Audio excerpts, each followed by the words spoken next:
कपड़े धोने वाली बहू। शादी के पहले से ही विभा को कपड़े धोने का बड़ा शौक था। कभी नल के नीचे तो कभी तालाब के पास। अरे मेरी नीली वाली लुंगी नहीं दिख रही है। विभा की अम्मा, कहाँ रखी है लुंगी? अरे वो तो विभा ने परसों ही धोकर रखी थी आपकी अलमारी में, देखो वहीं होगी। वो ना मैंने आज धो दी, मुझे लगा कि गंदी हो गई होगी। अरे कैसे गंदी हो गई थी? उसे तो मैंने पहना भी नहीं। हे भगवान, इस लड़की के कपड़े धोने की आदत से परेशान हो गया हूँ मैं। जितना तो घर में राशन नहीं आता, उससे कहीं ज्यादा डिटर्जेंट पाउडर का खर्चा है। इसकी शादी करवा दो, शादी जाए अपने घर में ही करे काम, फिर चाहे घर के कपड़े धोने हो या पूरे गांव के। हाँ ठीक बोल रही हो, देखता हूँ मैं कोई लड़का। वो दिन भी आ जाता है जब विभा को देखने लड़के वाले आ जाते हैं। लड़की मुझे अच्छी लगी। होने वाली सास कहती है, बेटी अगर कुछ पूछना है तो पूछ लो। वैसे तो हमारी लड़की बहुत ही शर्मीली है, जो बोल दो वो मान लेती है, इसे क्या पूछना होगा। अरे कैसी बात कर रही हो माँ, मुझे इन लोगों के घर रहना है, सवाल तो कई है। हाँ हाँ बेटा, पूछ लो ना, क्या पूछना है।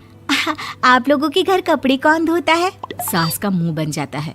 देखो, अगर तुम ये कहना चाहती हो कि तुम्हें कपड़े धोने नहीं आते तो सुन लो, कपड़े मैं ही धोती हूँ, लेकिन तुम्हारे आ जाने के बाद मैं रुमाल तक नहीं धोऊंगी। अरे चुप रहना भाग्यवान, बहू बेचारी घर आई नहीं, उसे डराना शुरू कर दिया। वो क्या है ना बिटिया, अभी तक तो ये कल्लू की माँ ही धोती थी, लेकिन अब तुम्हारे पापा तो दहेज में वॉशिंग मशीन देंगे ही। तभी विभा की माँ बोल पड़ती है, सवाल भी पूछा तो क्या। वैसे भाई साहब, मशीन की तो फिर भी कपड़े धोने की कैपेसिटी होती है। मतलब जो बिटिया दे रहे हैं ना विभा, इसे कपड़े धोने का बहुत शौक है। ये आप लोगों के क्या, आस पड़ोस गांव मोहल्ले सबके कपड़े धो दे और उफ तक ना करे। बाहर देखा नहीं आपने कितने कपड़े सूख रहे हैं? सब हमारी बिटिया ने ही तो धोए हैं। बस भी करो ना माँ, शर्म आ रही इतनी तारीफ सुनकर। और तो और एक दाग निकाल कर दिखाओ तो मान जाऊं। हाँ अच्छा, माफ करना बेटा, मैंने गलत समझा। हमें तो रिश्ता बहुत पसंद है। और ऐसे जुड़ जाता है रिश्ता कपड़े धोने का शौक रखने वाली विभा का। उसकी शादी हो जाती है कोयला फैक्ट्री में काम करने वाले कल्लू के साथ। शादी के बाद अचानक विभा चिल्लाती हुई सास के पास आती है। सासू माँ, अरे सासू माँ कहाँ है आप? ये तो धोखा है, धोखा दिया आप लोगों ने मुझे। इसे ससुर के चक्कर के बारे में पता चल गया। अरे तो उसमें तुझे क्यों धोखा मिला है? अरे नल में पानी नहीं आता, कपड़े कैसे कब धुलेंगे? अच्छा, तू पानी नहीं आ रहा उसकी बात कर रही है। तो आपने क्या सोचा? कुछ नहीं। अच्छा, तेरी माँ ने कहा था कि कपड़े धोने का शौक है तुझे, याद आया मुझे। शौक बोलकर कपड़े धोने वाले मेरे जुनून को कम ना आके सासू माँ, कपड़ा धोना मेरा गुरूर है।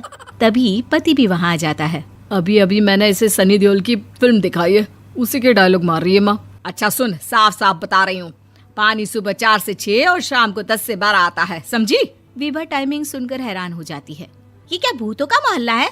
सुबह 4 बजे उठकर कौन कपड़े धोता है? 4 बजे टंकी में पानी जाता है, फिर सारा दिन धोना ना, किसने मना किया? अरे कैसी बात कर रही हैं? 200 लीटर की टंकी में कितने कपड़े धो लूंगी मैं? सुबह ही उठ जाऊंगी मैं। अब क्या था, विभा सुबह 4 से लेकर रात के 12 बजे तक कपड़े ही धोती रहती। एक रोज सास पड़ोस से निकलकर कहीं जा रही होती है कि साथ वाली कहती है, हाँ कल्लू की माँ, जरा ये बताओ कि 2 साड़ी है, 2 ब्लाउज और एक पेटीकोट और एक नाड़े वाला लंबा कच्छा। हाँ तो? अरे तो क्या, कितना लोगी धुलाई ये बताओ। धोबन दिख रहे हैं हम क्या? हमारे पति सरकारी नौकरी से अभी रिटायर हुए हैं और बेटा सुपरवाइजर है कोयला फैक्ट्री में। धोबन समझ रखा है हमें। हाय रे कल्लू की अम्मा, माफ कर दो, वो तो मोहल्ले में यही सब बता रहे थे कि तुमने बहू को कपड़ा धुलवाने के काम में लगा दिया है। सास को पड़ोसन की बात सुनकर गुस्सा आ जाता है। वो घर पहुंचती है जहां घर के बाहर ही इतने सारे कपड़े सूख रहे होते हैं जितने कि किसी धोबन के घर पर। अरे ओ कल्लू की दुल्हन, बाहर निकल। माँ जी यहीं आ जाओ, बाथरूम में चादर धो रहे हैं हम। अरे अभी हम धोते हैं, तुमको बाहर निकलो। ये आस पड़ोस वाले बोल रहे हैं कि हम बहू से कपड़े धुलवा कर उसे कपड़ा धोने वाली बना दिए हैं। अरे छोड़ो ना माँ जी, किन लोगों की बातों में आती हो? आस पास के लोगों का तो काम ही होता है कि वो किसी तरह सास बहू को लड़ा दे। बहू सारे घर के कपड़े धोती है, ये क्या कम है? बोलिए। सास को भी लग जाता है कि वो बहू का ये सनकीपन नहीं छुड़वा सकती, इससे अच्छा है कि खुद ही चुप हो जाए। एक रोज सास और बहू मंदिर जाते हैं, जहाँ सास की साड़ी वहाँ खड़ी भीख मांगने वाली से मिलती है। माँ जी क्या बात है, आपकी साड़ी उस भिखारन से कितनी मिल रही है ना? हाँ हाँ देखो तो, दोनों की साड़ी मिल रही है। क्या बात है कल्लू की अम्मा, तुम खुद को तो अफसर की बीवी बताती हो और ऐसी सिंपल सी प्लेन साड़ी पहनकर घूमती हो। सिंपल और प्लेन नहीं है ये साड़ी। तो क्या सोने के धागे से फूल बने हैं? कुछ भी सासू माँ, कुछ भी। हाँ बने थे इस साड़ी में सोने के धागे से फूल। मेरे पति लेकर आए थे मद्रास से स्पेशली मेरे लिए 10,000 की। ताहे भाई साहब इस भिखारन के लिए भी सेम टू सेम साड़ी लेकर आए होंगे 10,000 की। सास उस वक्त तो कुछ नहीं कहती, लेकिन बहू के साथ घर आती है और अलमारी से एल्बम निकाल कर लाती है। ये साड़ी देख रही है, ये वही साड़ी है जिसे मैंने अभी पहना था। इस साड़ी में ये जो चमकदार फूल दिख रहे हैं ना, ये सोने के धागों से काढ़े गए हैं। लेकिन तू लोकल वॉशिंग मशीन ब्रश से घिस घिस कर सारे फूलों को निकाल कर साड़ी प्लेन कर दी। मुझे माफ कर दीजिए सासू माँ। और तो और, जब मैंने तुझे तेरी गलती के लिए कुछ नहीं कहा, लेकिन तूने तो सबके सामने मेरा मजाक ही बना दिया। क्यों? बहू को समझ में आ जाता है कि अब से उसका कपड़े धोना बंद।